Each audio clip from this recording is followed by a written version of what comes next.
Bem-vindos, pessoal, a mais um anti-podcast e hoje o assunto está fervendo. A gente vai falar sobre os tokens BRC20 que foram criados, apoiados na rede Bitcoin. E eu tô aqui com o Caio, que vai bater esse papo comigo. A gente vai falar sobre os nossos relatórios na Anti-Research, falando sobre BRC20. Eu vou contextualizar mais o que são esses tokens, como que eles surgiram, e o Caio vai entrar fundo na rede e mostrar os impactos que aconteceram nas últimas semanas, né? Elevou taxa. Muita gente falou que Bitcoin quebrou, que a rede ficou congestionada. Então a gente vai falar sobre tudo isso. Caio, bem-vindo. Bora debater então esse assunto. Salve, salve, tudo bem? Vamos começar com você me explicando, então, como esses tokens BRC20 surgiram? Porque para mim eu nunca tinha ouvido falar deles, daí de repente, do nada, sabe, a pessoa que não estava olhando o, no zoom in esse tema foi pego de surpresa nessas últimas semanas, quando do nada as taxas explodiram e assim, era um tema que para observador não atento não estava no radar. Então, começa me contando como eles surgiram. Pô, na verdade, os BRC20 eles são fruto também da criação de ordinals, né? Que são os NFTs no Bitcoin. E Ordinal surgiu, na verdade, ano passado, 2022. Começou uma discussão sobre registrar estilos, estilo de NFTs ou artefatos digitais, porque não é igual o NFT de outros protocolos, não é um token, por exemplo, mas são inscrições na rede Bitcoin que dão direito à pessoa a ter uma unidade de um ativo digital, de um artefato digital. Então, a partir de Ordinals, que surgiu inscrevendo códigos num campo chamado inscriptions, das transações de Bitcoin, que surgiu os BRC20, porque esse campo ele começou ele ficou visível, né? Bom, se antes não era possível criar tokens na camada 1 da rede Bitcoin, todo mundo estava esperando que isso acontecesse nas camadas 2. A partir do momento que se descobriu essa possibilidade de, através dessas inscriptions, essas inscrições, criar, né, tokens ou outros ativos apoiados na rede Bitcoin, surgiu os tokens BRC20. Tudo isso é fruto também da atualização Segwit e da atualização Taproot.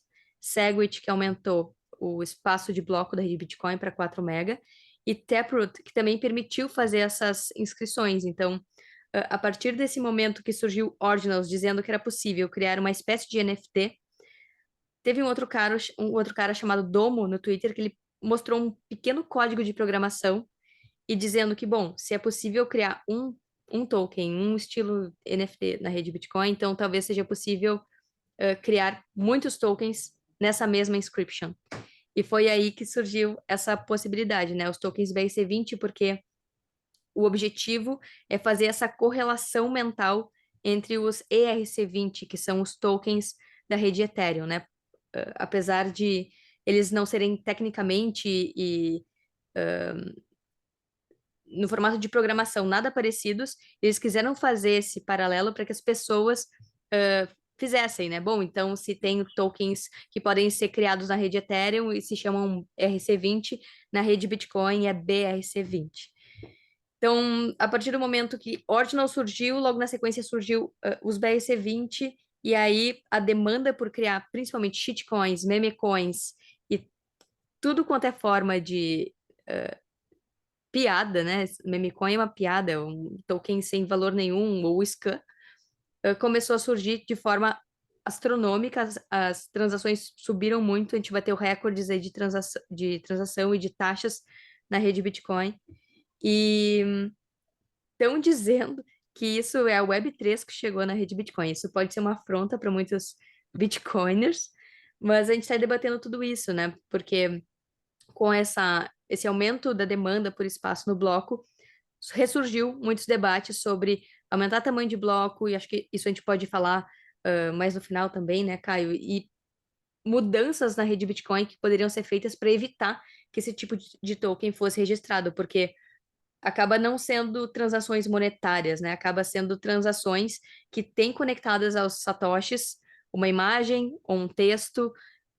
Muitas são consideradas inúteis ou até afrontosas para o Bitcoin, no sentido de por exemplo, o primeiro ordinal foi um Taproot Magician, né? Então era uma afronta dizendo que aquele era o mágico lá do início da rede Bitcoin, um meme, e que ocupou todo o espaço de bloco. Então tem essas ironias da rede também que acontecem dentro desses lançamentos. E aí, com esse aumento das taxas, congestionou a rede. E aí o Caio tem todo um artigo também na Anti-Research que fala sobre isso. E a gente pode continuar trocando, porque eu resumi bastante o que eu falei no artigo e como que eu entendi tudo isso. E o Caio pode complementar, mas resumidamente são novas possibilidades em camada 1 que antes não era possível, que se achava que seriam feitas em camada 2. Pode ser que elas não vão para frente porque os incentivos não levam à escalabilidade desse tipo de aplicação. E a gente pode debater sobre tudo isso também, Caio. Bom, perfeito. Uma ótima contextualização que você fez. É, bom, dando agora, falando um pouco mais de números, assim, sobre o que aconteceu com o BRC20, foi muito interessante que no começo de maio, assim, tipo, a mempool tava cheia, tinha bastante transação, mas não, as taxas não tinham reagido, não tinha uma grande urgência pela transação, então as taxas estavam baixas. Quando, por conta desses tokens BRC20, surgiu a ideia de minerar um desses tokens que tinha a demanda, a oferta limitada, 21 milhões, acho que era 21 milhões de unidades, não tenho certeza. Você está Uhum. concordando que sim, eu não lembro de ter visto essa parte no detalhe, mas 21 milhões de unidades. O que significa isso? Que se você não for um dos 21 primeiros milhões de satoshis a minerarem uma transação, você não consegue ter uma parte do supply desse token que está sendo minerado. Isso gerou um senso de urgência, um FOMO entre o pessoal que gosta dessa coisa que o pessoal chama de tokenomics, né? Tipo, ficar fazendo economia de tokens. E esse senso de urgência sobrecarregou a rede, assim. E no fundo, se a gente pensar no pensamento oferta e demanda faz o preço ser encontrado, tem o processo de descoberta de preço, a demanda ficou muito maior do que a oferta pelo espaço do bloco. Então a gente viu transação de 500 sets por VByte, que é o Virtual Byte. Isso dava transações de quase $20, assim, tipo transações de $18. Isso são preços muito elevados, são preços que a gente não via na rede desde o bull market de 2020, de 2017, assim. No mesmo bull market de 2021, 2022, a gente, quer dizer, 2020, 2021, a gente não vê a rede tão ocupada porque já existia Lightning, né? Então, tipo, a rede fazia muito tempo que não apresentava um pico de demanda tão grande que gerava taxas de transações tão grandes.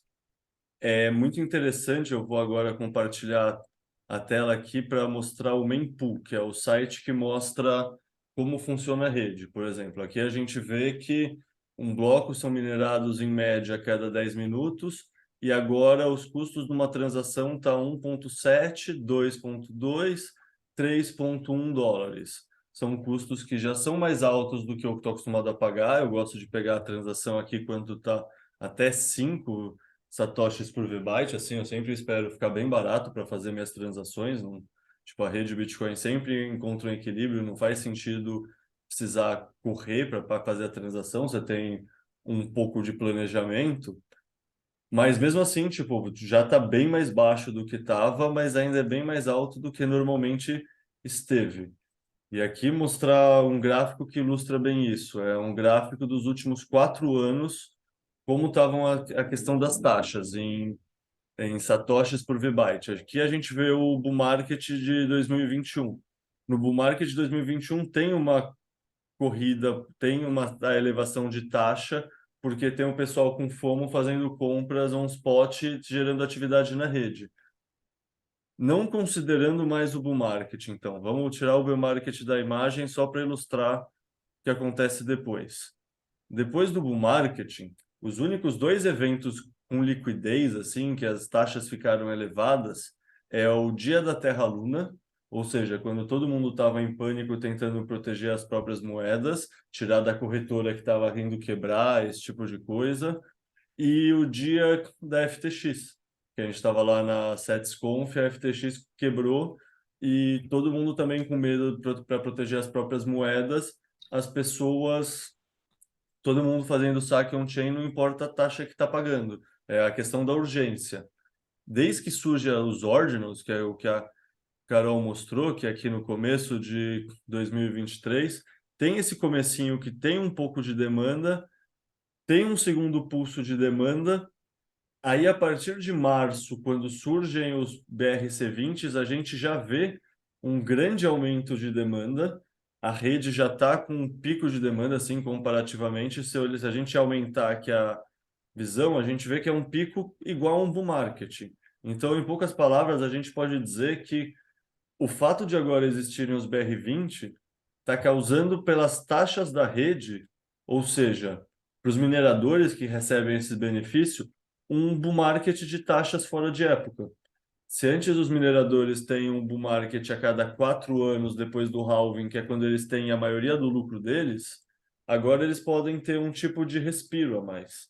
Tipo, isso é muito interessante para o minerador do ponto de vista cálculo econômico, porque sei lá, o ano passado e o começo desse ano foi bem difícil para a indústria da mineração como um todo. Tipo, a hash rate, isso a gente comenta num outro texto que a gente está fazendo na Ant, que vai ficar pronto sobre as hash wars. Mas, assim, basicamente, em 2022, desde o final de 2021, de novembro de 2021, o preço saiu de 69 mil dólares para 16 mil dólares. E mesmo assim a hash rate continuou aumentando e ela passou de 160 a 180 exahashes para mais de 360 exahashes. Ela mais de dobrou, mais do que dobrou no momento que não era para acontecer isso, assim, do ponto de vista do racional que as pessoas pensavam a evolução do ecossistema até esse último bull market, porque a ideia sempre foi, não, conforme as margens sejam espremidas, porque o preço está caindo, os mineradores vão desligar as máquinas. E o que aconteceu foi o oposto. Tipo, mais máquinas foram instaladas, foram ligadas, as ASICs tiveram um aumento de eficiência operacional, então elas geram mais hashes pela mesma quantidade de energia. Então, o fato de surgir um bear market de taxas fora de época é uma coisa que é muito saudável do ponto de vista da indústria da mineração, e é muito interessante também, que agora pensando mais nesse contexto da demanda que eu falei, dessa urgência. Desde que surgiu os BRC20s, beleza, tem esse pico de demanda aqui, tem toda essa fonte de demanda, mas se a gente olhar um outro gráfico aqui da recompensa do bloco, a gente vê que...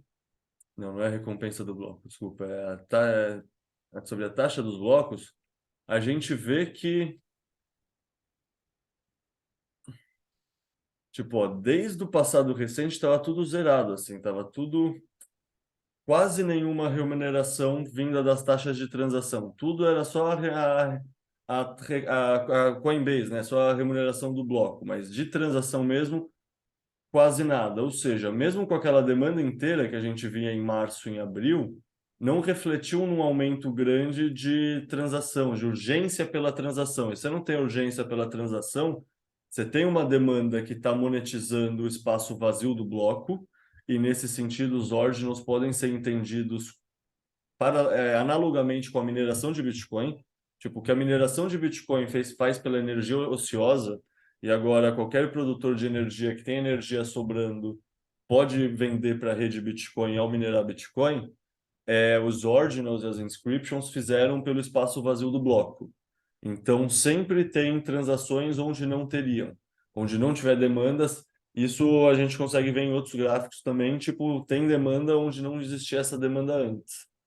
Mas, ou seja, isso não refletiu no aumento de preço até ter esse pico de urgência pela ideia de vamos mintar um token que tem uma oferta limitada.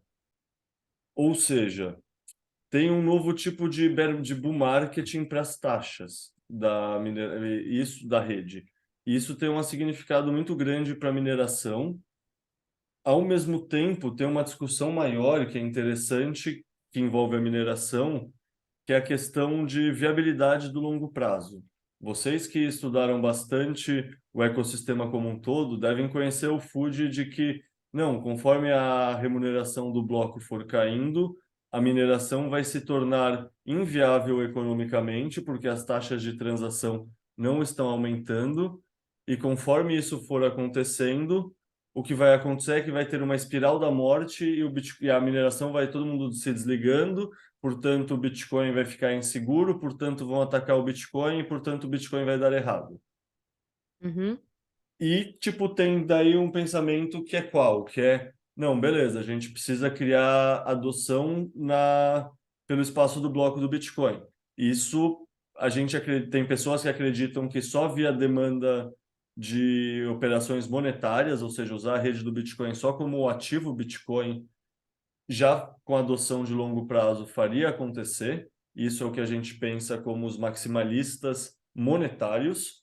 E tem as pessoas que, ou seja, dentro da tribo dos maximalistas, tem dois tipos de maximalistas distintos. E essa discussão deixou isso muito claro. É uma questão que até 2023 não estava claro a diferença entre os maximalistas da rede e os maximalistas do ativo. Os maximalistas do ativo não querem que a rede fique com taxas caras, porque isso torna mais caro transacionar e, inclusive, atrapalha a adoção em países mais pobres, tipo na África. Não sei se você deve ter visto um post da Anita Posch, que fala, não lembro o nome dela, que aham. está trabalhando com adoção na África e justamente ela reclamando dessas taxas e fala, cara, como a gente vai conseguir fazer a adoção da África com taxas elevadas assim? Ao mesmo tempo, tem um outro pensamento, que é o que são os maximalistas da rede, que é importante gerar demanda pelo espaço no bloco, porque é isso que vai gerar uma rede estável, uma rede segura no longo prazo. Então, melhor do que ficar contando que no futuro talvez ocorra adoção suficiente para consolidar, só por consolidação de transação monetária, a rede ser viável e segura. Porque se a gente pensar, tipo, tem a Lightning, vão ter outras soluções de segunda camada que não necessariamente trabalham a favor de ter um aumento no custo das taxas, né? É justamente pelo contrário, a Lightning faz a gente não pagar taxa no dia a dia. Então, ter uma nova fonte de demanda pelo espaço do bloco, nesse ponto de vista de quem é maximalista pela rede, é algo muito positivo, porque é algo que, no fundo, subsidia os mineradores. Tipo, no fundo, todo esse segundo bull market que a gente mostrou que tem na taxa no ano de 2023 não teria tido e todos os mineradores estariam com mais dificuldades financeiras. Então, teoricamente, esse cenário mais apocalíptico de que, ah, não, os mineradores vão desligar as máquinas e a rede ficará mais insegura, tipo, se torna cada vez mais distante quando tem novas formas de adoção. Então, o fato de a rede, no fundo, essa discussão surge a partir do momento que a rede está comprovando que existe sim a demanda pelo espaço do bloco diferente só do que a rede monetária. E aí é interessante, de um ponto de vista meio provocativo, mas já que a gente é anti-research, a gente está aqui para ser provocativo, né? Que eu me considero um maximalista do Bitcoin. Eu tenho só Bitcoin como investimento. A comunidade é uma comunidade heterogênea, claro, mas tem um pensamento mais, tipo, cada um no seu quadrado. É só você não fazer mal a ninguém que eu não me importo o que você faça, sabe? Liberdades individuais em primeiro lugar. Só que é interessante ver como isso vai até o ponto que alguém faz uma transação que eu não acho legal. Tipo, por exemplo, tem toda a discussão se isso é um ataque à rede e se estão spamando a rede. Mas, pô, estão fazendo transação, essa transação está sendo paga em taxas, qual o problema? Tipo, é um juízo de valor qual transação é válida ou não é. Então, assim, a gente quer criar uma rede descentralizada, sem sensor, sabe, com liberdade individual, uma rede descentralizada, imune a ataque, mas a gente também apela para o pensamento de querer censurar qualquer uso do espaço do bloco que não seja 100% alinhado com como a gente enxerga que o uso do bloco deveria acontecer. Então, assim, é que bom que o Bitcoin é tão imutável quanto ele é. Que a natureza humana, por mais que a gente tente controlar e controlar nossos instintos, várias vezes a gente deixa escapar nosso desejo de controlar as coisas. Então é muito bom que o Bitcoin é incontrolável pelos humanos. Verdade, Caio. Eu consigo enxergar, agora falando do ataque ou adoção, né? Será que isso é um ataque ou uma adoção ao Bitcoin? Eu consigo enxergar os dois argumentos, né? E antes de falar sobre isso, para mim, esse acontecimento, ele comprova a tese do crossover point, que fala que em algum momento, conforme a adoção for crescendo, a demanda por espaço no bloco e a urgência também, como tu falou, isso prova aquela história de que as taxas tendem a substituir recompensa por bloco, de que com o halving a recompensa vai caindo e a tendência com a adoção é justamente a recompensa para o bloco ser a principal fonte de renda dos mineradores, né? Que muita galera shitcoiner, inclusive, está usando a rede Lightning contra o Bitcoin, no sentido que, bom, então se as pessoas vão transacionar só via rede Lightning, isso quer dizer que vai diminuir as transações on-chain, diminuindo as transações on-chain, os mineradores não vão receber as taxas por minerar blocos e vão, de qualquer forma, desligar suas máquinas, vai cair hash rate, vai cair segurança e toda aquela espiral da morte que tu comentou, né? E a gente está vendo sempre o oposto acontecer. A gente está vendo novas soluções surgindo, por mais que a gente não concorde totalmente com meme coins e um monte de lixo sendo registrado na blockchain, é espaço de bloco que está vazio. E os mineradores têm total interesse em preencher esse espaço de bloco, e eu consigo entender as duas narrativas do ataque ou da adoção pelo sentido que, no sentido da adoção é óbvio para mim, porque, bom, tá preenchendo espaço de bloco, os mineradores estão recebendo mais, eles não vão desligar as máquinas, vão seguir, e a teoria do crossover point vai se concretizar. Mas a teoria do ataque, eu enxergo ela no sentido que também, assim, a pessoa ela está registrando ali não apenas uma transação, mas ela está registrando vídeos, está registrando pré-imagens para fazer os ordinals, está registrando áudios, também eu vi. E esses fragmentos de informação, esses bytes todos, eles estão fazendo com que os blocos fiquem cada vez mais cheios, né? Tanto que teve um bloco que bateu 4 megabytes, ou quase 4 megabytes, 3,96. Isso vai demandar mais armazenamento dos nodes, e demandando mais armazenamento dos nodes, vai ficando cada vez mais pesado. Será que isso não levaria o Bitcoin à centralização? Porque as pessoas não vão mais conseguir ter capacidade de armazenamento no seu próprio node de casa, e aí vai começar aquele direcionamento para data centers e servidores em nuvem, como a gente já vê em outros protocolos. Então, eu entendo o receio do ataque, não só do aspecto, só podem ter transações monetárias na rede, mas justamente a preocupação com a descentralização, que é a nossa maior preciosidade para quem é Bitcoiner, né? Então, como não sobrecarregar os registros a ponto de todo mundo sim conseguir rodar o seu próprio node e não ter que recorrer a uma nuvem para fazer esse armazenamento. Mas aí eu vi um cálculo muito massa do Pierre Rochard naquela época que Ordinal estava trazendo essa discussão à tona, que era se a partir de agora a gente tivesse todos os blocos lotados em 4 megabytes, ao longo de um ano isso daria em torno de 210 gigabytes, e isso acrescentaria cerca de $10 por ano no preço de ter um hardware que, que consiga guardar toda a blockchain, né? Então, $10 por ano é um valor que, ok, vai subindo, mas a tecnologia também ela vai ficando deflacionária. A gente vai ter cada vez mais formas de armazenar informação mais baratas. Então, não quer dizer que isso é uma ameaça à descentralização, porque no fim das contas, a gente também vai achar formas mais eficientes de armazenar e não vai recorrer a data centers, mesmo que daqui para frente todos os blocos sejam lotados. A gente já viu que isso não está acontecendo, né? Já voltou a reduzir a demanda, já tem menos transações, não chegou a lotar mais. Teve até um bloco vazio esses dias que não foi preenchido com nada, só com transação, nem com transações, foi só recompensa por bloco. Então, assim, é um debate que envolve entender o histórico do Bitcoin, entender o que é food, o que é FOMO, porque nisso tudo a galera, como tu falou, né, Caio, são os maximalistas monetários, queria achar formas de expandir o tamanho do bloco. Desculpa, queria achar formas de censurar essas transações. Existiam duas coisas, né? Os shitcoiners queriam aumentar o tamanho do bloco e os bitcoiners maximalistas monetários queriam, de alguma forma, censurar essas transações. Mas o problema é o precedente que isso abre, né? Como censurar? Como evitar que as pessoas gastem e como censurar transações que, no fim das contas, estão seguindo o consenso da rede. É, Porque não tem nenhuma regra sendo quebrada, né? exato. Para mim, a grande questão dessa discussão é qual?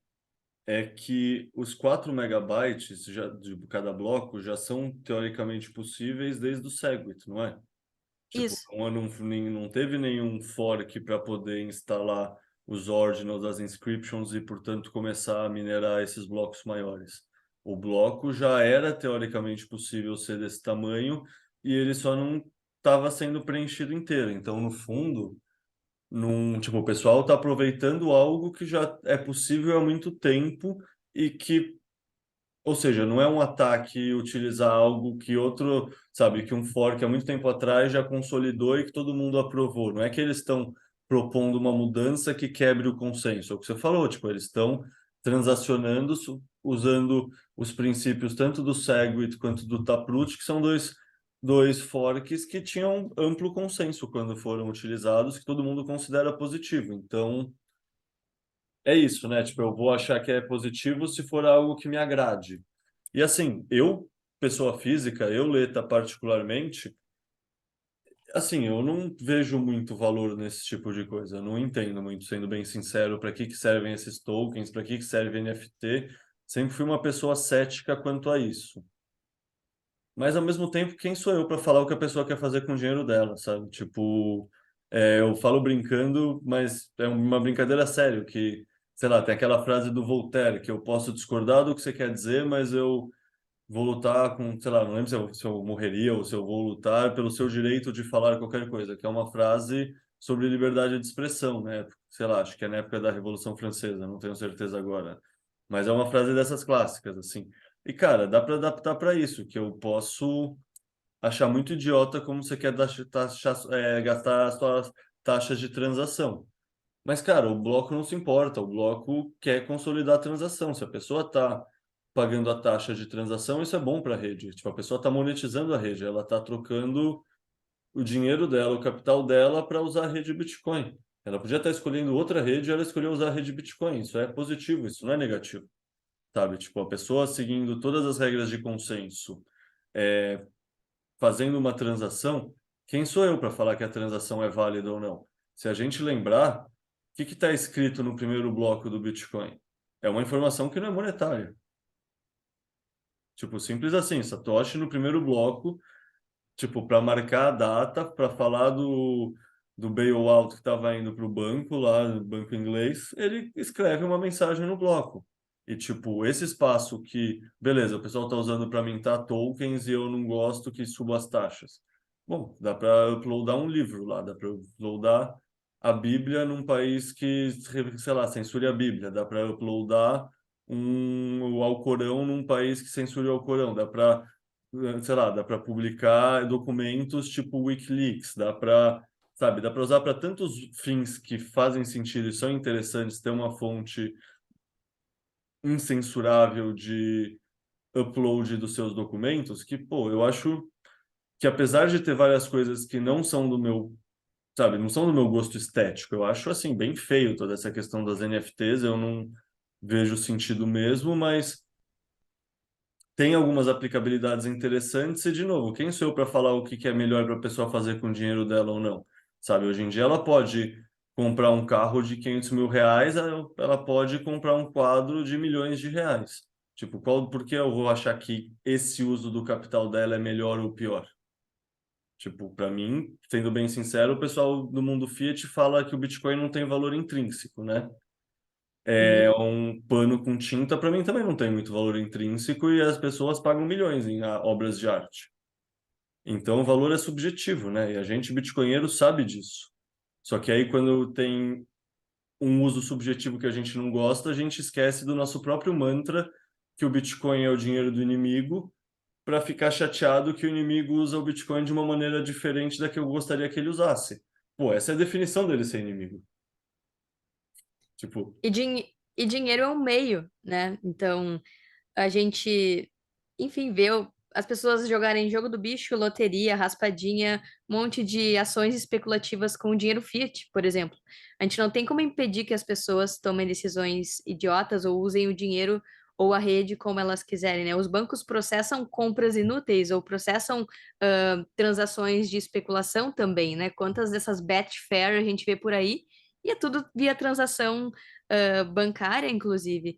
Então, eu acho que isso inevitavelmente iria vir de alguma forma na primeira brecha, na primeira possibilidade de vir, seria camada 2, inclusive, que todo mundo esperava que isso esperava que aconteceria, mas acabou vindo em camada um. Mas eu enxergo que a tendência é que isso seja aos poucos, conforme as taxas forem subindo com o aumento da adoção, esses usos menos úteis, né? Tipo, ok, subir ali uma versão da Bíblia ou do Alcorão porque foi censurada em um país, as pessoas talvez pagariam caro por isso, por esse espaço no bloco, porque é útil para eles, ou um WikiLeaks da vida, ou uma prova que precisa ser registrada. Isso, quando se fala em registro de dados, eu sempre lembro da Biblioteca de Alexandria, que foi queimada, né, para destruir provas, e era uma fonte de informação das pessoas na época, daquela civilização. Então, o Bitcoin pode ser um desses registros em que coisas de fato importantes, que vai ser caro subir ao longo do tempo essa informação ali, mas vai ficar registrado para sempre. Agora a gente está vendo esses registros para memecoins, shitcoins, mas pode ser importante num futuro cada vez mais repressivo, como a gente está vendo, né? Então, esse é um dos pontos. Mas eu acho que a tendência é que essa especulação toda ela vá para a camada 2 e ela não fique na camada um, até porque as taxas vão expulsar tudo isso. Mas o que me preocupa também é que a coisa está evoluindo. A gente está vendo a galera criar agora um protocolo de staking para acoplar em BRC20. Então, a tendência é que esse espaço ocioso, vazio de bloco, ele siga sendo preenchido por essa caixa de Pandora que foi aberta a partir de Ordinals, né, Caio? não, com certeza foi. Tipo, é isso, é uma caixa de Pandora. A gente não controla, vão ter muitos usos legais, interessantes, e vão ter muitos usos que a gente de fato não vai achar legal e não vai concordar. Tipo, vão usar para fazer staking de Bitcoin, que é um negócio que não tem nada a ver de verdade com Bitcoin, mas que é um canto da sereia que vai ser utilizado e muita gente vai cair e vai cair em golpe. Vão usar esses tokens BRC20 para fazer scam, para fazer rug pull e dar golpe nas pessoas, que nem já fazem com outras redes. E nesse sentido, por um lado, é doloroso para quem gosta do Bitcoin pelo ponto de vista ético, ver isso entrando na nossa rede. Então, eu entendo muito o pessoal que é contra, mas ao mesmo tempo é meio que inevitável, porque se é um protocolo aberto que todo mundo pode programar em cima, eu pensaria que assim, que nem surgiu os Ordinals e o, sei lá, tá surgindo o Inscription, surgiu o Taproot, surgiu o Taproot Assets agora, que antes se chamava Taro, né? Eu acho que isso é só o começo. Eu acho que esse nova capacidade de utilização do espaço de bloco vão surgir muitas outras formas de inovações. E assim, querendo ou não, tem um fenômeno que pós-FTX, muito dos devs que trabalhavam no ecossistema cripto focaram as atenções no Bitcoin porque entenderam que faz mais sentido construir no Bitcoin. Só que é isso, então isso significa que tem muito mais gente criativa, muito mais não, né? Tem mais pessoas, não é que antes não tinha, mas é que Uhum. agora tem um número de pessoas que estavam focado com foco disperso, focando e construindo numa rede que eles viram que faz mais sentido e que é mais estável e que tem um alinhamento de interesses, não é um bando de gente se enganando e dando rug para um no outro, né? Então, tanto faz a minha opinião, isso vai continuar acontecendo e vai acontecer cada vez mais, do meu ponto de vista. E aí tem uma questão interessante que é justamente o dinheiro que antes entrava para ser, tipo, esse tipo, as pessoas que fizeram essa emissão iam fazer essa emissão em algum lugar, eles queriam usar esse capital que eles tinham dessa forma, e se não for na rede Bitcoin, seria numa outra rede. Então, num certo ponto de vista, Se tem um market cap para tokenomics e ele tem 100%, antes era 100%, 80%, sei lá, antes era muito por cento de qualquer outro protocolo, era 100% de qualquer outro protocolo cripto que não era o Bitcoin. Se o Bitcoin tomar parcela desse mercado e aumentar a parcela desse mercado, automaticamente a gente está tirando o capital deles. Tipo, então, ao monetizar a nossa rede, a outra rede está sendo desmonetizada. Eu, como bitcoinheiro, eu não consigo ver isso como negativo tão pouco, assim. Tipo, eu prefiro que façam um negócio desses em cima do Bitcoin ou em cima do Ethereum. Pô, eu não vejo valor em NFT, mas se é para ver um valor, que seja construído numa rede realmente distribuída, que não tenha censura, que não seja 30% rodada na AWS, que não tenha a figura de um CEO como o Vitalik, assim, que não é oficialmente CEO, mas pô, tem uma fundação, tem o Ethereum Foundation, assim, o Bitcoin não tem um Bitcoin Foundation que dá as direções do que vai acontecer com o código, não tem um roadmap. Então, só o fato de ter essa questão de estamos desmonetizando ele ao sermos monetizados, eu não consigo achar negativo tampouco.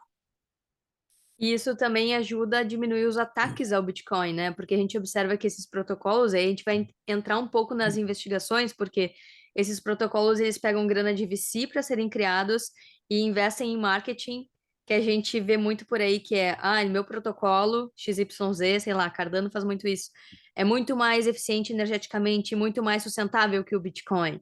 Então a gente toda essa visão, essa demanda que acaba indo para outros protocolos que acabam sendo um ataque ao Bitcoin, seja um ataque de demanda ou um ataque de engenharia social criando mentiras sobre o Bitcoin, isso acaba sendo desmonetizado também. E desmonetizando esse tipo de competidor por liquidez, a gente acaba desmonetizando também a narrativa de que o Bitcoin é isso ou aquilo, é ruim para meio ambiente, ou que o Bitcoin vai ser ultrapassado, como a galera de Ethereum falava muito, ou que Bitcoin não consegue escalar, ou que o bom mesmo é um mundo multi-chain e não um mundo em camadas com Lightning, como o Bitcoin tem esse direcionamento, né, de protocolo para evoluir em camadas e não sendo sei lá, um negócio onde tudo se conecta, mas que ninguém fala a mesma língua, que é o que a gente observa em outros protocolos. Então, acho que tudo isso acaba por bem ou por mal direcionando a demanda por Bitcoin, seja porque enxerga os fundamentos, enxerga o Bitcoin, enxerga a descentralização e não quer se envolver com tudo isso que existe por aí, ou seja, via, bom, se agora esse é o lugar onde a galera vai especular porque tem outras soluções, ou porque a gente está vendo um ataque regulatório também a outros protocolos, a gente está vendo a SEC pressionando, inclusive Ethereum, por exemplo, a gente, numa das investigações de Ethereum, ficou claro ali o vínculo dele com o JP Morgan, por exemplo. Então, existe um grande banco por trás. Mais um ponto de centralização. Então, a partir do momento que as pessoas, os devs, como tu falou, Caio, começam a se direcionar para enxergam essa centralização nos outros protocolos e começam a se direcionar para o Bitcoin, a gente começa a estimular todo o ecossistema por bem ou por mal, seja criando esse tipo de token que a gente não concorda com o uso, mas o uso do bloco a gente concorda, o uso, a remuneração dos mineradores a gente concorda, porque isso, no fim das contas, direciona para adoção e direciona para um aumento também do hash rate, da segurança, e não ter essa queda, como a galera fala, que poderia acontecer caso os mineradores não recebessem pelas taxas, caso acontecesse aquela espiral da morte, e todo aquele food que é gerado. Então, de um jeito ou de outro, os foods acabam sendo rebatidos pela realidade, né? Inclusive uma realidade que a gente não espera que fosse ser criada. E o que eu tô achando curioso é esse papo de que via BRC20 existe uma criação justa, né? Ou seja, como não foi possível criar tokens sem pré-mineração, sem pré-venda, sem ICO, então não é mais possível categorizar isso como security. Por mais que seja centralizado e tenha um emissor e tenha todas as características de centralizado, isso acaba tornando as linhas entre o que é uma security ou não ainda mais borradas e traz ainda mais dificuldade para os reguladores, ainda mais nesse ambiente que a gente está vendo, principalmente lá nos Estados Unidos, da SEC indo atrás de vários protocolos, né? É, não, eu não tinha pensado do ponto de vista regulatório, mas de fato Essa história do BRC20 permitir emissão de tokens, sem dúvida é uma coisa que o Wilson, né, o Cavanhaque, sempre fala da Taro e vai se aplicar para a BRC20 também, que dependendo do token que seja emitido, sabe, a hora que tiverem a ideia de emitir, por exemplo, uma stablecoin dentro da rede Bitcoin, supostamente se abre espaço para ser regulado como um banco pelas agências reguladoras. Isso, com certeza, é uma possibilidade a partir do momento que você está emitindo tokens e é diferente do que o Bitcoin em si, que já é reconhecido como commodity, né? O Bitcoin pelo Estado americano, pela Federação Americana a nível federal, né? Tipo, pela SEC mesmo, o Bitcoin já é chamado de commodity, mesmo o Gary Gensler, que está realmente atacando todo o ecossistema cripto com ataque regulatório, assim, e está litigando com várias corretoras, mesmo para ele o Bitcoin é uma commodity e é diferente de todo o resto, né? Então, sem dúvida, essa é uma questão interessante. Tem uma outra questão interessante, não sei se você já refletiu sobre isso, eu estava conversando com o Diego Collin esses dias pelo Twitter disso, a gente troca DM direto, né, conversando de teorias, analogias, esse tipo de coisa, mais umas visões mais brisa. E se você pensar sobre a adoção do Bitcoin, tipo, primeiro, quais são os estágios de adoção de um bem monetário?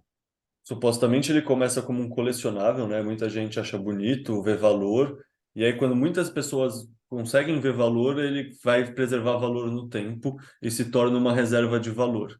Ou seja, você pensar o ouro brilha, você pensar o diamante, sabe? Tem várias coisas que têm características especiais, mesmo as pedras lascadas, tipo, sabe, tem alguma coisa lá, sabe? Tipo, o ser humano fazia colares, pegava dente de bicho, sabe? Sempre tinha uma questão que fazia sentido como colecionável para uma pequeniníssima parcela da população, os satoshis são colecionáveis de um ponto de vista estético, do ponto de vista como colecionável. Beleza, para os cypherpunks e para um grupo de nerds de ciências da computação pode até ser, e para os libertários também. Mas em média, assim, o que que você coleciona em satoshi quando ele não está já pensando como reserva de valor e está pensando só como um colecionável?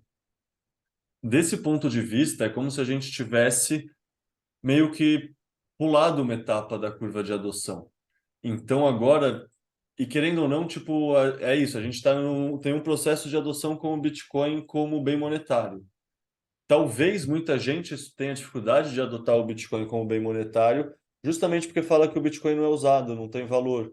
E é isso, o ouro era usado e era usado como joia, era usado como troca, e aí ele foi ganhando valor e foi virando dinheiro.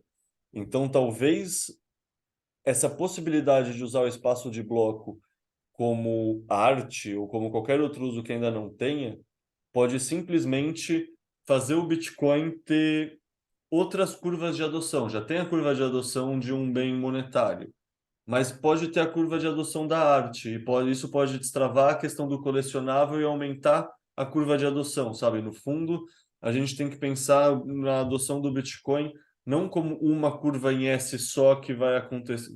Melhor orientar para cá, que vai acontecer. Mas são várias curvas em S que se somam e, ou seja, tem a adoção do Bitcoin como bem monetário, vai ter a adoção do Bitcoin como tokenomics, vai ter a adoção de novas formas de utilização, e isso são demandas a mais. Isso são demandas a mais que vão valorizar o ativo e que também vão gerar mais demanda pelo espaço do bloco e tendem a aumentar as taxas. Isso é meio que inerente a um processo de hiperbitcoinização, assim, tipo, como a gente acredita num processo de hiperbitcoinização e acredita em taxas baixas? Tipo, sabe, se rolando a adoção, não tem como o plebe transacionar na camada base e, sabe, vai ser uma coisa escassa mesmo. Eu e você, a gente não vai transacionar no dia a dia ou na camada base, que nem hoje em dia a gente usa cartão de crédito, a gente não consolida transação com ouro, sabe? A gente não manda um baú de ouro de um lado para o outro para consolidar a transação. Tipo, num futuro vai ser meio que a mesma coisa. A camada base vai ser para consolidar grandes transações. Tipo, a gente vai olhar para trás e ver, nossa, eu pagava 35, 50 mil satoshis numa transação. A gente vai olhar e vai achar um absurdo ter pagado isso como taxa, sabe? Hoje em dia a gente nem percebe. Mas isso é o quê? Isso é função do processo de adoção. Então, é muito interessante pensar que a gente. É isso, antes a gente tinha um processo de adoção acontecendo, agora a gente está com dois processos de adoção acontecendo e um tende a somar o outro, né? Então vai ser cada vez mais acelerado porque são tribos diferentes no fundo. Tipo, a tribo dos bitcoinheiros tem um ethos muito específico, tem um conjunto de valores muito específicos que mesmo a galera altcoiner, os shitcoinheiros, já não compartilha. Então, por exemplo, o Uhum. fato deles poderem brincar de token e poder brincar de NFT na rede Bitcoin já permite uma adoção que antes não permitia. E querendo ou não, eu lembro isso do criador das inscriptions e dos ordinals falando que, querendo ou não, muita gente vem pela diversão, vem pelo meme, sabe? Aquela cultura de meme dos 4chans, do 9gag, sabe? Que é zoeira pela zoeira. E aí, como isso está acontecendo no Ethereum, eles começam lá, daí eles, tá, tem esse token, o Ethereum, eu vou começar a comprar ele, daí é o que está lá, e a pessoa já, beleza, agora virou um cara do Ethereum e fixou. Então ele serviu como adotante, virou usuário de Ethereum e não do Bitcoin. Então, querendo ou não, a pessoa que começar usando a rede do Bitcoin como token, NFT, ela tem uma tendência muito maior a depois virar uma pessoa que vai querer fazer o DCA e poupar em BTC também. Então, assim, para mim, por mais que seja incômodo várias das questões associadas a ordinals e a inscriptions, quanto mais passa o tempo, mais me parece positivo, assim, como um todo. Mesmo para adoção e para a segurança da rede, para os mineradores é positivo. Então, no fundo, esse incômodo é um incômodo natural da natureza humana de que a realidade não respeita nossas vontades, nossas opiniões e nossa estética, né? Mas isso é uma verdade para tudo. Por que seria diferente para a rede do Bitcoin? Faz parte. É verdade. E se para você não faz diferença, então não faz diferença mesmo. Então, por que queria incomodar, né? Se aquilo já não faz parte da tua rotina ou dos teus interesses, então tá, deixa a galera se divertir, porque no final das contas o consenso do Bitcoin não mudou, nada mudou, porque o Bitcoin não depende das regras de Ordinals ou de BRC20, mas eles dependem que as regras do Bitcoin sigam as mesmas e não mude e que se mantenha sólido.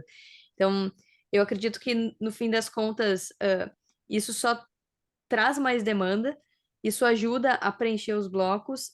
Eu acho que no futuro isso tende a ir para outras camadas, conforme estiver mais desenvolvido, mas pelo menos aquela visão de que isso não é possível no Bitcoin acaba de morrer, porque a gente ouviu tanto isso ao longo dos últimos 4 anos.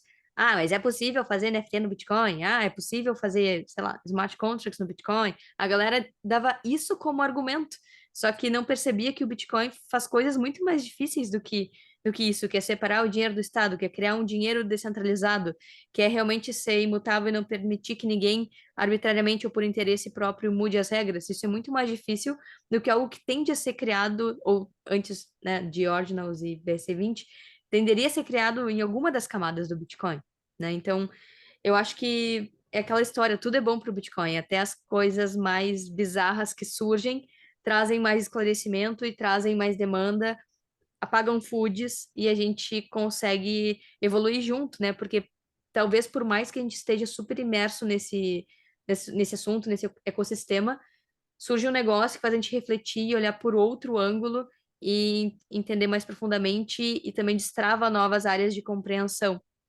Vamos ver onde é que isso vai levar, porque eu fico pensando, sempre se vinculou, por exemplo, blockchain a cartórios, né?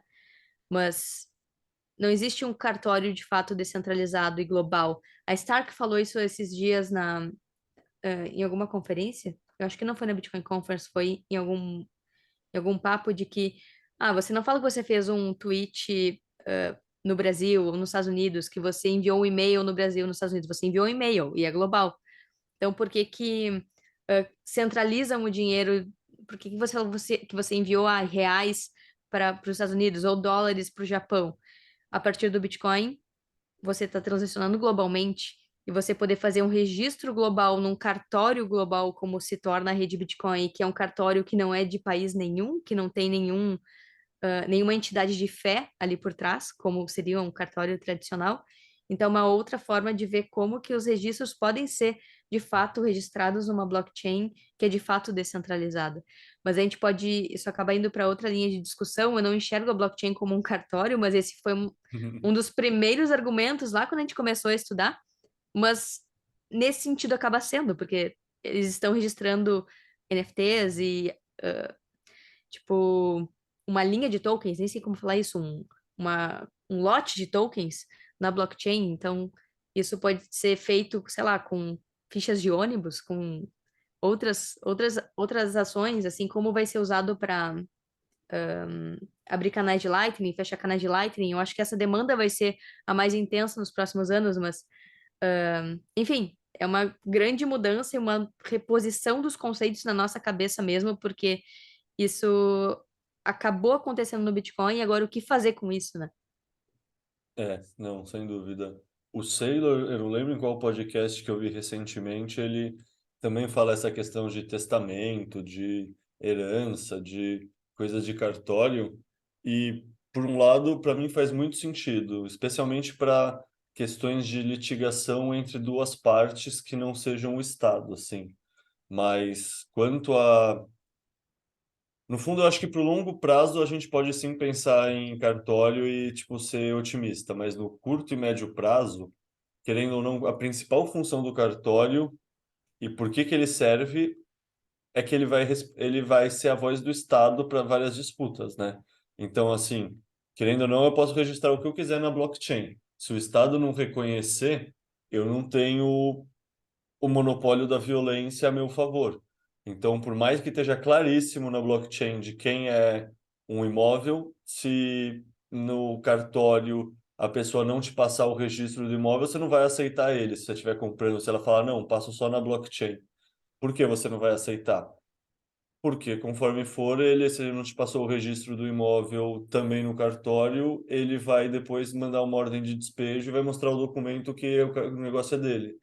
Então, tipo, essa questão, eu concordo do ponto de vista filosófico e do ponto de vista de longo prazo, como é a melhor técnica de registro de uma, sabe, tipo, com certeza faz sentido. É que assim, cartório não foi feito para ser eficiente, né?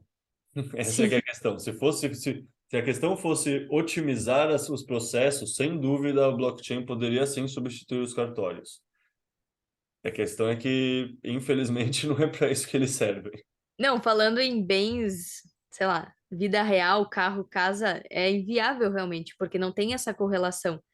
Mas quando a gente começa a entrar numa discussão de, sei lá, identidade digital, não sei, talvez poderia entrar nesse sentido, né? Então, coisas que já vão direto para o digital. Quando tem um vínculo com o mundo físico, a gente, sei lá, se um dia a gente vai perder esse vínculo com o estado dos bens relacionados ao estado, mas quando começa a digitalizar outras posses e propriedades, como, sei lá, identidade, não sei se poderia existir, sei lá, uma citadel independente no meio do mar, que nem aquele filme Ilha das Rosas, sabe? Onde os bitcoiners moram e têm sua identidade em blockchain Bitcoin e não é de lugar nenhum. Então a gente começa a pensar essas situações não comuns, né? Mas a gente pode entrar num assunto de outro podcast também. É. Não, mas, cara, eu acho que assim, mesmo alguns países vão sim usar, porque querendo ou não, sei lá, pensa para El Salvador agora, já que eles já adotaram o mesmo Bitcoin. Para eles talvez seja até mais prático, sabe? Então eu acho que assim, com a evolução do tempo, as coisas, tipo, querendo ou não, qualquer discussão desse tipo de futuro, a gente precisa pensar em qual janela temporal a gente está falando, né? A gente está pensando no curto prazo, no médio prazo ou no longo prazo. E eu acho que vai ter um grande degradê, assim. Eu acho que no começo talvez um comece a fazer, a maioria não, daí depois de alguns anos mais um país começa a aceitar, daí talvez tenha um processo de adoção meio parecido com o El Salvador, que começa com um lugar, então talvez comece um estado no sentido, sabe, um município ou uma província, ou um estado no sentido Minas Gerais, São Paulo, Santa Catarina, Rio Grande do Sul, não no sentido um estado-nação. E aí vão tendo experimentos e os experimentos vão fazendo sentido, vão economizando dinheiro. Sei lá, tipo, no fundo, com certeza essas escolhas não são racionais, e aqui no Brasil a gente tem várias questões complexas em relação aos cartórios, então não é só questão de ser eficiente do ponto de vista econômico. Mas, não sei, daí entra em toda uma questão daquela tese daquele livro que é o indivíduo soberano, que ao longo do tempo, conforme uma moeda digital baseada em criptografia vai sendo adotada, que é um livro de 97, né? Então ele não sabia que Uhum. existia o Bitcoin e ele só estava prevendo o futuro. Mas a lógica deles era que o Estado ia perder muito o poder de taxar e controlar a população, porque o dinheiro está protegido pela criptografia. Nesse contexto, talvez o Estado comece a, sabe, tipo, vão ter estados que vão lutar contra, mas tem estados que, geralmente estados menores, que vão tentar se aproveitar disso como uma oportunidade de se catapultar. Por exemplo, porque a Estônia é um dos países mais digitalizados do mundo, que pessoas no Brasil abrem uma empresa com sede legal na Estônia?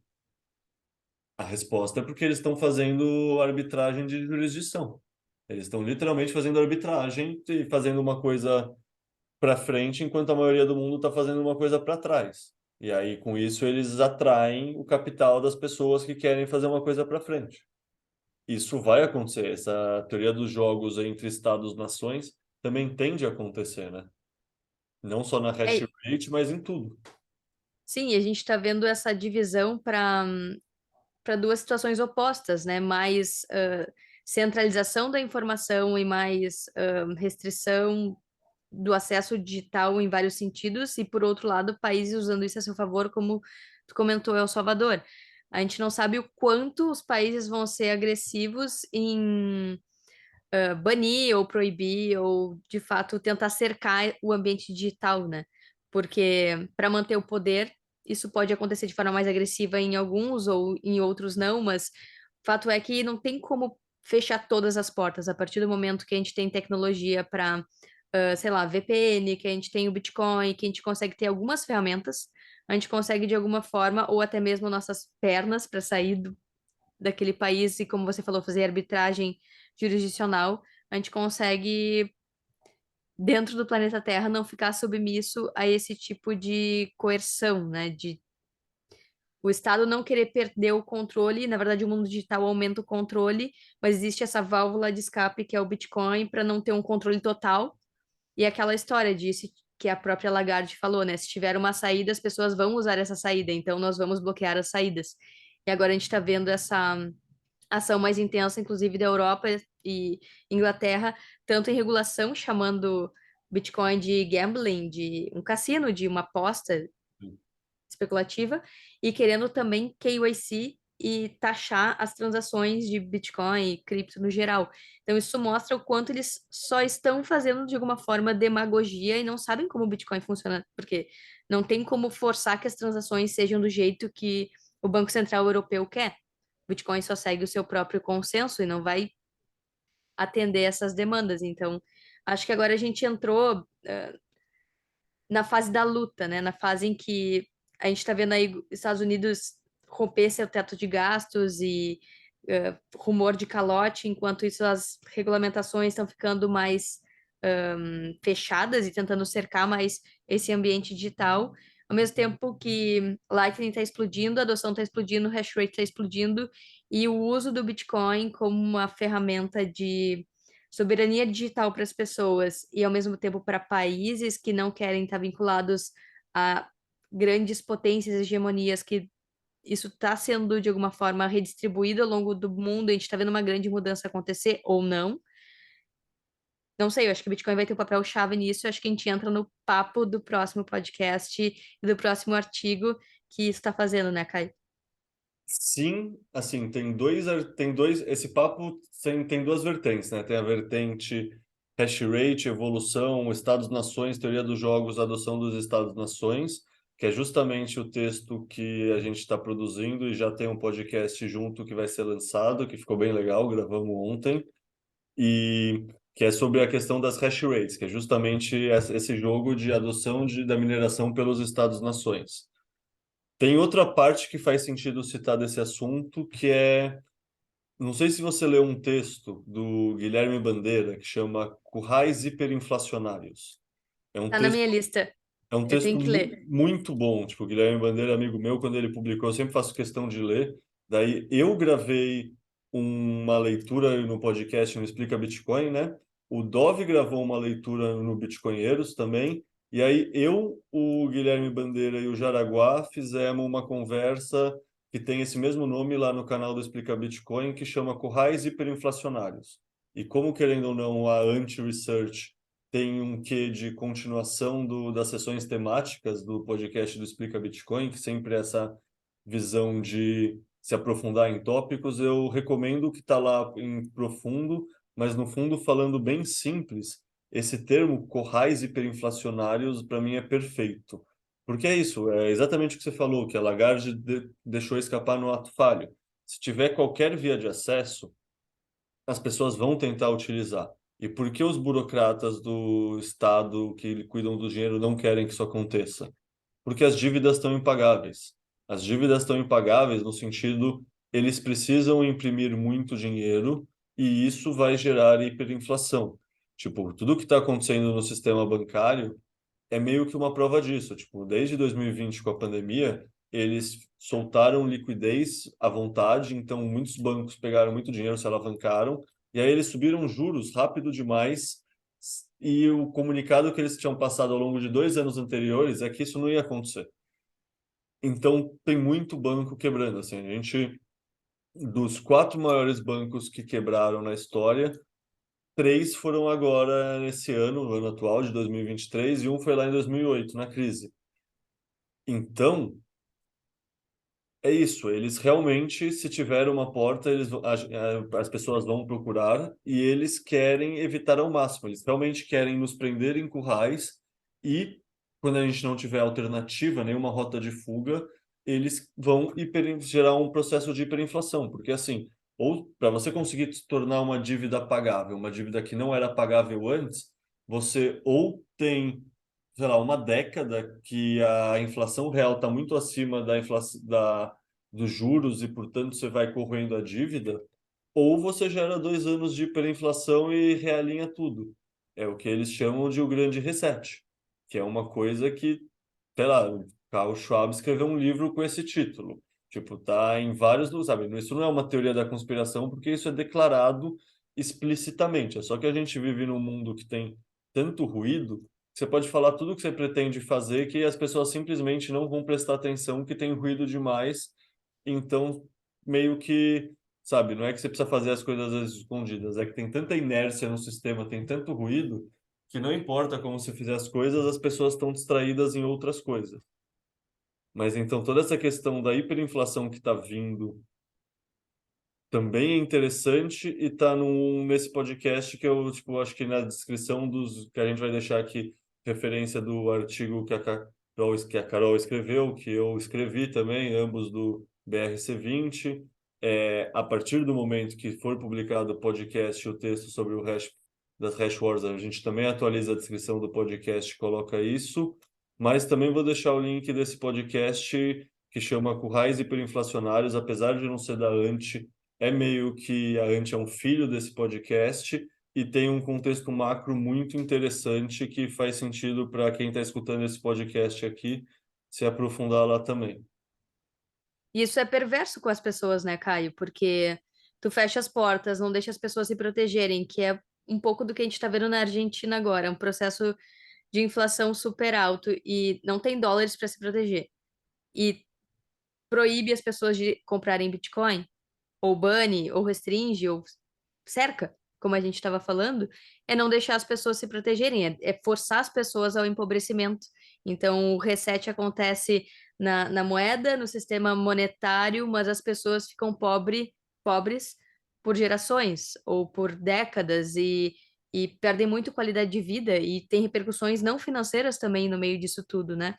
E, enfim, é o modo perverso do sistema Fiat que também as pessoas não enxergam que isso acontece. Então, voltando ao nosso primeiro podcast lá do lançamento do anti-podcast e da anti-research, no sentido do porquê que a gente é anti-Fiat nesse sentido, porque é um sistema perverso de roubar tempo das pessoas, roubar valor, roubar energia e tempo de vida, tentando construir patrimônio, diluindo ele totalmente através de inflação e através de juros que não acompanham essa inflação real, né?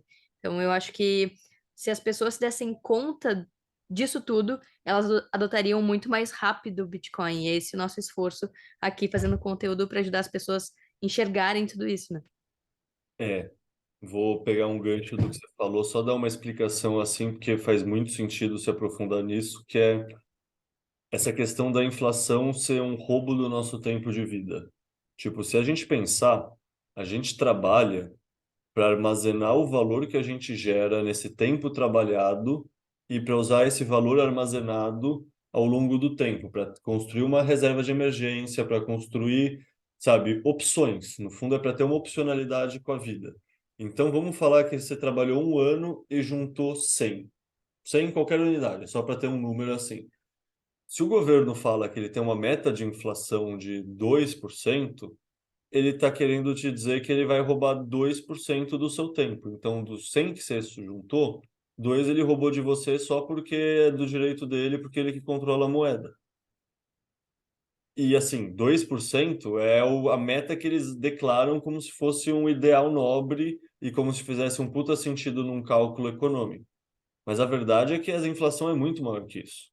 Tipo, a gente no Brasil tem ideia disso, mas tem outros países, tipo na Europa, nos Estados Unidos, que eles não percebem tanto e eles têm 5, 6% de inflação achando que estão tendo 2. A gente, às vezes, tem 20, 30. Tipo, começo dos anos 90, final dos anos 80.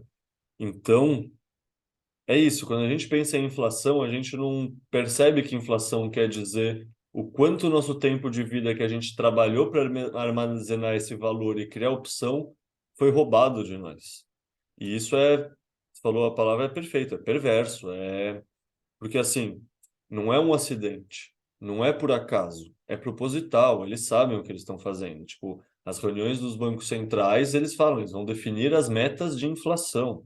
E ao mesmo tempo, eles sabem que eles estão num esquema de pirâmide que eles crescem a oferta monetária a partir dessa oferta monetária ser lastreada pela dívida do futuro. Então, no fundo, eles estão pegando empréstimo no futuro, estão passando tudo no cartão de crédito e as próximas gerações que se ferrem. E isso é o motivo de que porque os boomers são mais ricos do que a geração X, e porque a geração X é mais rica que a geração Millennium, que é a minha e a sua, e porque a nossa geração é mais rica do que os Zoomers, que é a geração Z. Tipo, isso foram passando no crédito desde os anos 70. E aí, tipo, a gente tem que pagar juros da dívida muito maior. E você tem que pagar juros muito maior, sobra menos riqueza circulando na sociedade. É muito perverso. E é E ao isso. mesmo E ao Desculpa. mesmo tempo que aumenta. Não, eu só queria fazer um complemento que tu falou, o exemplo é muito bom. É como se eles continuassem renegociando essa dívida, aumentando o limite de crédito, o tamanho, do cartão de crédito, e ao mesmo tempo o seu dinheiro vai encolhendo, né? Então é um mecanismo duplo de vai enrolando com a barriga, vai roubando o tempo das gerações futuras e vai empobrecendo elas, e ao mesmo tempo o dinheiro. No curto, médio prazo, ele também vai derretendo na sua mão e as pessoas não percebem. E até então não existia uma forma de pensar diferente, porque, não sei, antes do Bitcoin tu enxergava isso, Caio? Esse mecanismo de como o dinheiro funcionava? Eu Não, não enxergava isso. não. O Bitcoin que dá um filtro para a gente ter. Porque, assim, no fundo, nossos modelos mentais que determinam como a gente consegue enxergar a realidade, né? E, tipo, o fato dos bitcoinheiros terem um senso crítico tão grande e o Bitcoin ter surgido para ser um dinheiro que ia separar o dinheiro do Estado e que é um projeto de engenharia do cypherpunk pesquisado há muito tempo, tipo, tem um filtro muito específico, tem um modelo mental muito específico para enxergar a realidade, né?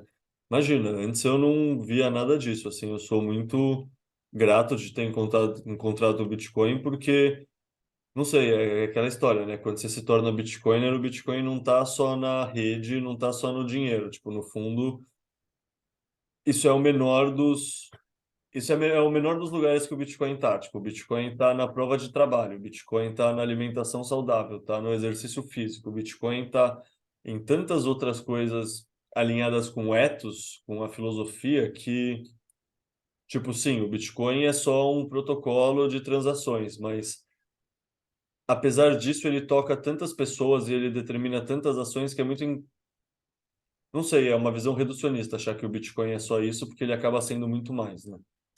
Mas é por causa desse processo de questionar. Então, se o dinheiro que eu uso, ele é uma régua que vai encolhendo, porque eu começo a medir a realidade de uma forma tão equivocada, e minhas ações são induzidas de alguma forma por esse dinheiro, porque eu começo a ter alta preferência temporal e começo a ser consumista e quero gastar logo esse dinheiro e me endivido porque eu sou super estimulada a isso via o mundo, né, bancos e porque todo mundo acaba de alguma forma participando desse sistema financeiro em que outros mecanismos cerebrais e mentais, isso também não afeta num efeito dominó mental, né?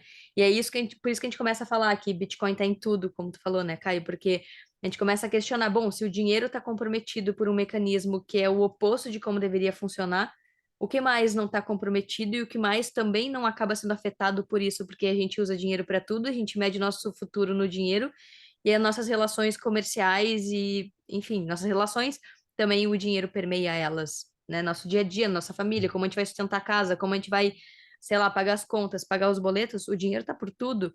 E o efeito que isso tem na nossa vida como um todo é de uma forma que as pessoas não imaginam. E é por isso que a gente começa no dinheiro, começa entendendo o dinheiro, e aí começa também a correlacionar com tudo que existe.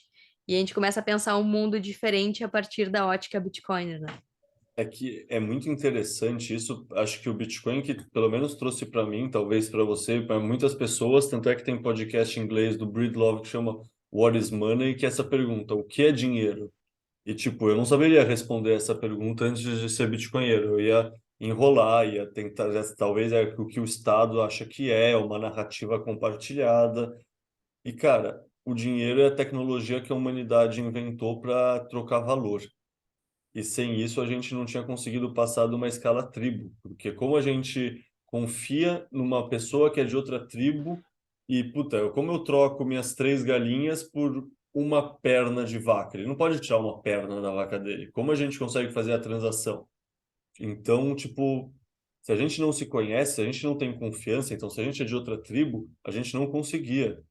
Então, o dinheiro é uma tecnologia base, assim, sabe? É uma coisa que é o que você falou, percola em tudo, em todas as relações, em tudo, porque é o que permite a gente fazer trocas, e isso é o que permitiu a gente sair de um estado civilizacional que a gente, sei lá, faz mais de 10 mil anos, 8, 10 não, faz uns 8, 6 mil anos que a gente saiu, desde que a gente começa a viver em assentamentos maiores, assim. Então, é isso, é uma tecnologia tão básica que percola tudo, né? E aí, tipo, uma coisa que é muito interessante pensar, que a gente está falando dos banqueiros centrais, etc., é que, assim, por que isso continua acontecendo? E é uma resposta muito triste, mas verdadeira, que, assim, em qualquer sistema que se eu pular do precipício, você que morre, eu não tenho nenhum estímulo para parar de pular do precipício. Então, assim, a verdade é que é perverso sim e que eles não se importam, porque eles não sentem na pele. Eles são os cantilionários, eles surfam o efeito positivo dessa impressão de dinheiro. Tipo, essa Uhum. inflação é ruim para gente. Para quem é o dono da máquina de impressão de dinheiro e para os amigos deles, eles são os reis, os amigos dos reis, tá ligado? Para eles tá tudo funcionando que nem uma maravilha. E aí a gente tem que se perguntar o quê? Se eu tivesse a possibilidade de ter uma máquina de impressão em casa, eu também não ia achar uma maravilha? Puta, eu ia deixar a Óbvio. máquina ligada 24 horas por dia.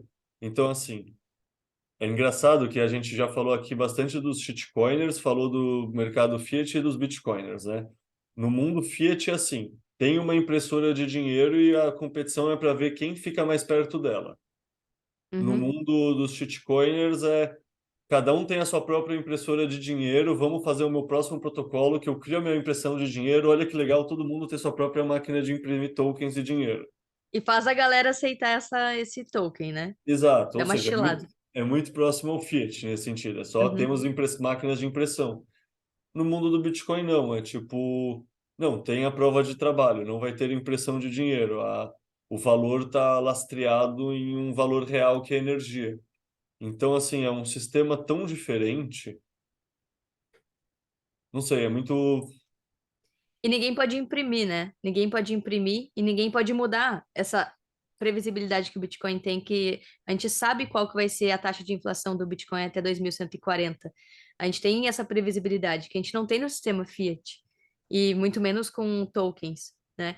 Então, a partir do momento que isso existe, aí vem todo esse questionamento. Desculpa, Caio, te cortei, o que que tu ia falar? Não, não, imagina, tipo, eu já tô aqui só digredindo. No fundo, nós dois já estamos só digredindo. A gente já terminou a pauta faz muito tempo, né?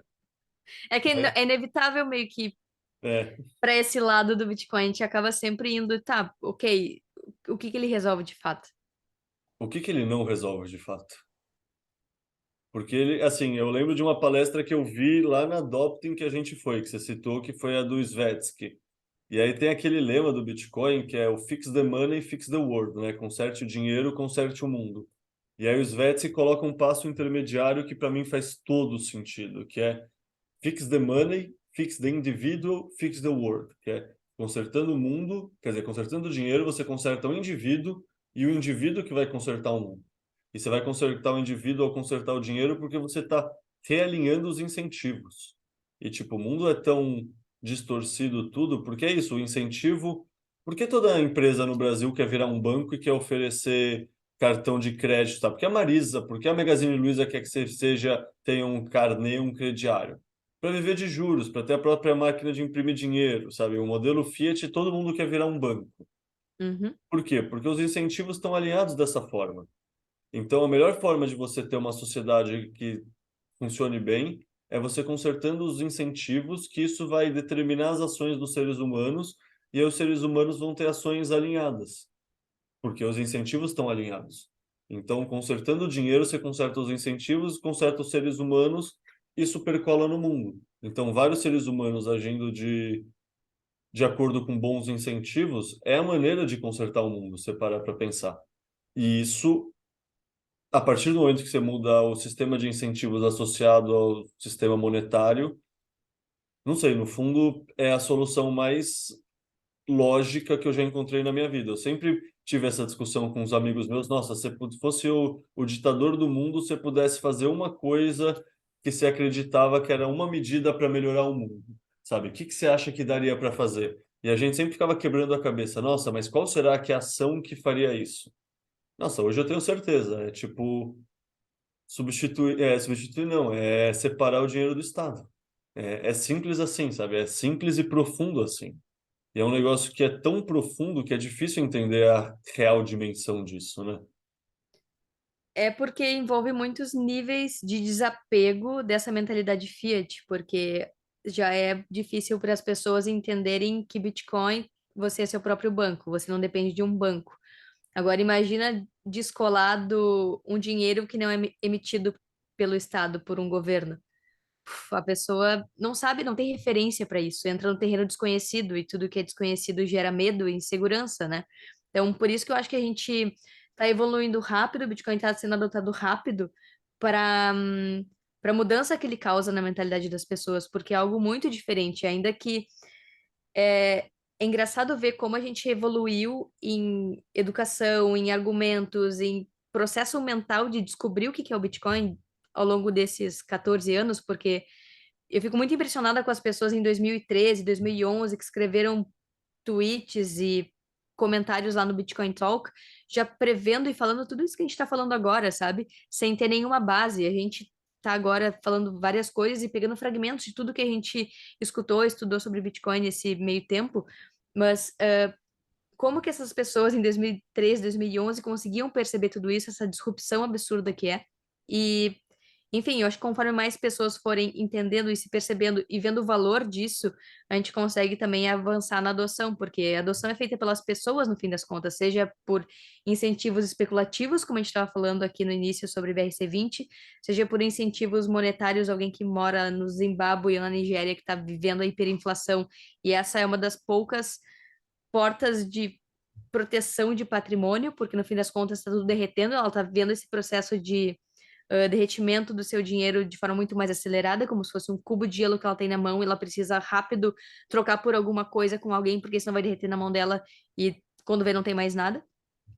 Ou seja, via criação de, sei lá, de negócios a ver com esse novo ecossistema. A gente aqui, Anti-Research, é uma empresa Bitcoin Only. Poxa, então a gente quer ajudar as pessoas a enxergarem isso, a gente quer participar desse ecossistema, a gente quer se conectar com isso para, de alguma forma, também estar dentro desse processo evolucional e também evoluir a nossa empresa, nosso conteúdo, a gente com pessoas, ajudar as pessoas a evoluírem junto com isso, né? Então, enfim, a gente foi para um lado super filosófico. Eu acho que, voltando para os BRC20, eu acho que eles ajudam nesse processo, porque a gente parte de um ponto que é especulação, e a gente fez aqui um microcosmos de todo o processo mental que o Bitcoin causa, que é a partir de uma coisa inútil, uma besteira, um hobby, sei lá, uma imagem que não faz a mínima diferença para a pessoa, acaba trazendo benefícios para a rede, e ela começa a questionar tudo e só retroalimenta toda a rede Bitcoin a continuar fazendo esse processo tanto em rede, em ecossistema, em software, em hardware e também em evolução mental de pensamento e, enfim, monetária das pessoas, do que é dinheiro na cabeça delas. Perfeito.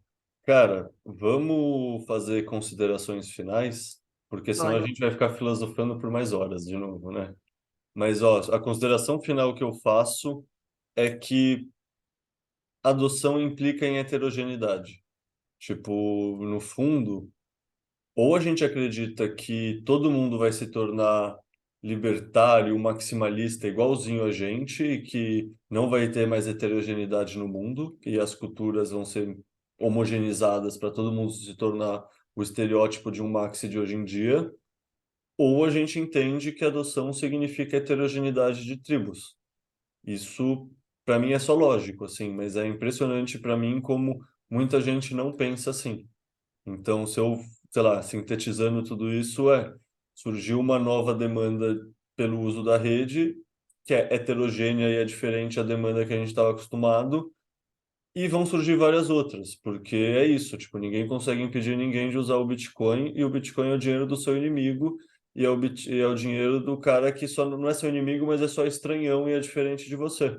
E isso é bom, porque significa que ninguém está conseguindo censurar ele de fazer o uso dele da rede. Total, eu acho que é uma ótima síntese, porque se ninguém consegue controlar o Bitcoin, então as pessoas podem usar como elas bem entenderem, né? Então, se ninguém consegue censurar uma transação, ninguém consegue censurar de você ligar sua ASIC na rede, se ninguém consegue te impedir de fazer nada na rede Bitcoin, então você pode fazer tudo.